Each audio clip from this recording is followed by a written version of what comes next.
Evangelion é o terror dos crentes. Olha o que estava escrito na camisa desse marginal que ameaçou matar o deputado federal Nicolas Ferreira Aquiles. Literalmente, o fim do evangelho.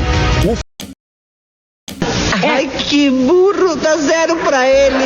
Ô, Panos Pretos, seguinte, se tu ainda não assistiu Evangelho, tu não entendeu nada do que rola nessa obra. E se tu assistiu, tu também não entendeu. Mas não te preocupa, porque eu tenho de porra nenhuma. Mas esse vídeo não é pra te explicar a historinha de Evangelion e nem pra te fazer perceber que entender as coisas não é tudo. Até porque já tem vídeo que engancha sobre esse assunto. O meu objetivo aqui é usar os meus dons divinos de professor de história pra falar sobre alguns pontos históricos de Evangelion. Então pega na minha mãozinha e bora entender que parte de Evangelion aconteceram na vida real. Let's go!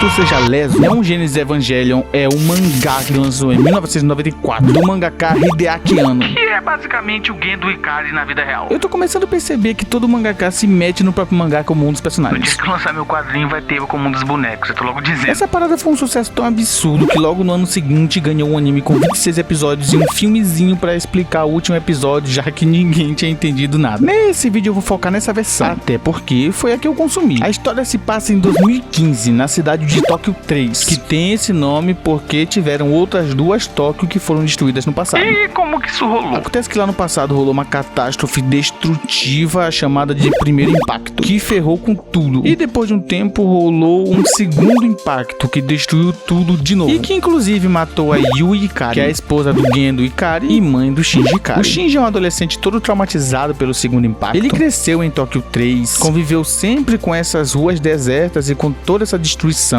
Até que um dia apareceu um bicho destruindo tudo. Era um anjo. Que são os seres meio que demoníacos que querem causar o terceiro impacto. Mas graças a Deus existe a NERV, uma associação do governo liderada pelo Gendo, que tem a missão de combater os anjos para impedir o terceiro impacto. A missão do nosso protagonista é muito simples. Ele tem que pilotar o robô EVA 01. Só tem um detalhezinho de nada que dificulta essa parada. O robô é feito dos restos mortais da mãe dele. E por motivos óbvios, o Shinji não quer pilotar essa porra. Mas você já sabe como é as coisas, né? Na internet virou meme a covardia do Shinji. Porque o povo daqui é muito desarmado e sem Deus no coração. E como o Shinji não quer pilotar nem a pau, a NERV precisou de mais gente. Então eles usaram outras crianças. A primeira delas foi a Rei Ayanami. A segunda foi a Asuka, que veio da Alemanha. E teve um momento em que eles usaram o Kaoru, que é um molequinho que desperta certos interesses por menininhos no Shinji. Esses três vão ser mais importantes lá na frente. Eles todos vão enfrentando vários anjos para impedir o terceiro impacto. Mas no meio de 1000 tretas, eles ficam com algumas pulguinhas atrás da orelha, porque é revelado que a Rei é meio que um clone da Yui, que foi feita pelo Gendo, que é parte de um projeto de várias clones da Yui. Todas chamam-se Rei Ayanami. Quando ela morre, ela é substituída pela próxima, e que servem justamente porque o Gendo é um pedófilo que usa essas clones para poder abusar sexualmente delas. O cara criou uma reserva infinita de menininhas para ele poder abusar. É basicamente o Trump dos animes. Também é revelado que o Kaoru é um anjo, o que mostra que os anjos podem não ser apenas criaturas monstruosas e demoníacas, elas podem ser humanos e também. No meio desse monte de merda rolando, é jogado na nossa cara a informação de que a NERV não quer impedir o terceiro impacto. Na real, o Gendo quer garantir o terceiro impacto. E ele usa o combate contra os anjos como uma forma de forçar isso a acontecer. Tipo o Babidi botando o Goku e o Vegeta pra lutar pra fazer o Majin Buu renascer. No fim, o Shinji tem que derrotar o Gendo e impedir o terceiro impacto, mas ele tá tão quebrado e traumatizado por todas as merdas que ele teve que ver ao longo dessa história, que ele não consegue fazer nada efetivo. E aí o Gendo vence, causa o terceiro impacto e transforma a humanidade em um tipo de suco laranja com mente coletiva, meio grotesco, sei lá que diabo é isso. E aí o anime acaba. Tem mais uma porrada de filmes que tentam explicar o final de outro jeito ou reconstruir a história de outras formas, mas tô nem aí, a versão que a gente vai se apegar é essa aqui, que é a que todo mundo conhece. E agora que eu passei rapidinho pela história do anime, bora discutir o assunto desse vídeo. Let's go! Da rosa de Hiroshima. Esse anime reflete muito bem uma parte bem específica da história do mundo real. Que é o pós-Segunda Guerra. O Shinji é uma criança que nasceu durante o Segundo Impacto. O moleque cresceu no Japão devastado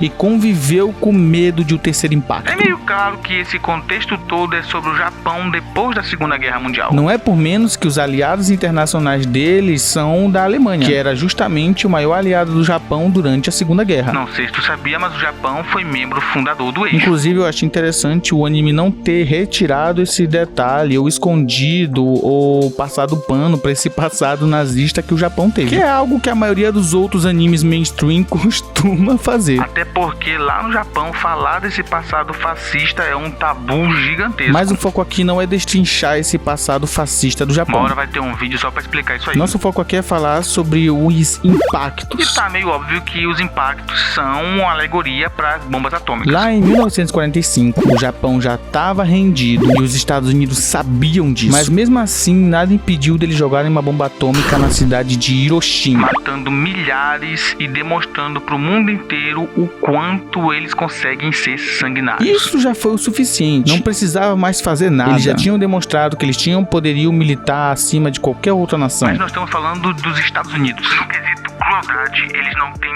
nenhum limite. Por isso, eles jogaram uma outra bomba nuclear, só que dessa vez na cidade de Nagasaki, que causou mais milhares de mortes. As duas bombas nucleares chocaram o mundo e causaram um trauma nas futuras gerações, principalmente nas futuras gerações japonesas, mas não só nelas, no mundo inteiro. Esse trauma existe até hoje. A gente ainda vive com medo de um terceiro impacto. Com medo de uma terceira bomba nuclear. Ou medo de uma terceira guerra mundial. E esse império maldito não parou por aí. Eles continuaram bombardeando seus opositores para dominar o mundo inteiro. Eles são basicamente a neve da vida real. Porque eles destroem todos que vão contra os interesses deles, ameaçam o mundo inteiro com risco de um próximo impacto destruidor e manipulam a opinião pública para fazer todo mundo pensar que eles são os mocinhos. A gente cresceu com medo de uma terceira bomba nuclear, mas é importante notar que esse medo foi transferido para os inimigos dos Estados Unidos. É como se a culpa pelas duas bombas nucleares que os Estados Unidos jogaram fosse dos seus oponentes. Só para ter uma noção, a gente tem medo da possibilidade da Rússia, da China, do Irã ou da Coreia do Norte usarem no futuro bombas nucleares, mesmo sem esses países jamais terem jogado bombas nucleares em qualquer canto do planeta. Mas os Estados Unidos, que foram a única nação a de fato ter jogado bombas nucleares em cidades, não causam o mesmo medo na gente. Esse é o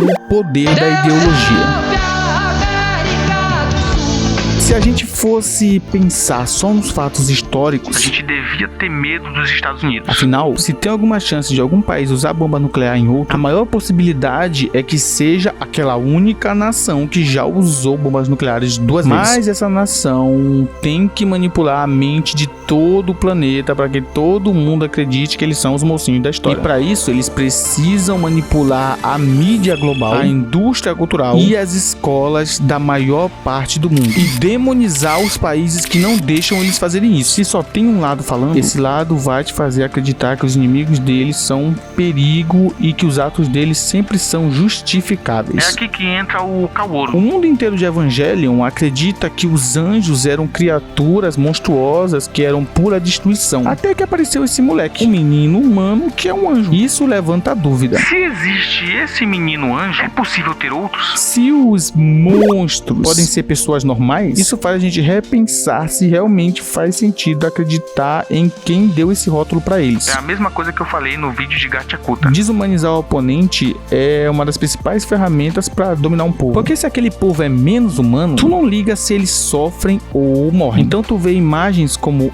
essas daqui, de crianças palestinas chorando porque foram atacadas por soldados de Israel, e tu aceita aquilo como algo correto. Essa criança é menos humana, ela merece sofrer, a dor dela não te comove. As pessoas que causaram essa dor nela pra ti são os mocinhos do mundo? Se as respostas pra essas perguntas forem todas sim, parabéns, tua cabeça foi dominada. Os ventos do norte não movem moinho. Os Estados Unidos são a maior desgraça para a humanidade. Eles causaram as maiores atrocidades que esse mundo já viu. E eles nos manipulam todo santo dia pra pintar a imagem deles como heróis. E nós somos tipo o Shinji. Obrigados todo santo dia a seguir as ordens que vão causar a nossa destruição. E caso a gente negue seguir essas ordens, a gente é visto como covardes ou até pior, como traidores. Não dá mais pra gente continuar sendo o Shinji. A gente não pode permanecer sendo gado infinitamente. Não dá mais pra aceitar calado esse bando de desgraça que eles fazem com a gente. Por isso que toda oportunidade que eu tiver de criticar e até mesmo de falar mal gratuitamente dos Estados Unidos, eu vou usar aqui nesse canal. E é por isso também que qualquer movimento que realmente fizer frente a esse império maldito, que tiver uma mínima chance de desbancar eles, vai ter o meu apoio. Porque se uma terceira guerra mundial acontecer, a culpa vai ser deles. Vão ser eles tentando destruir toda a vida na Terra para conseguir se manter no poder a qualquer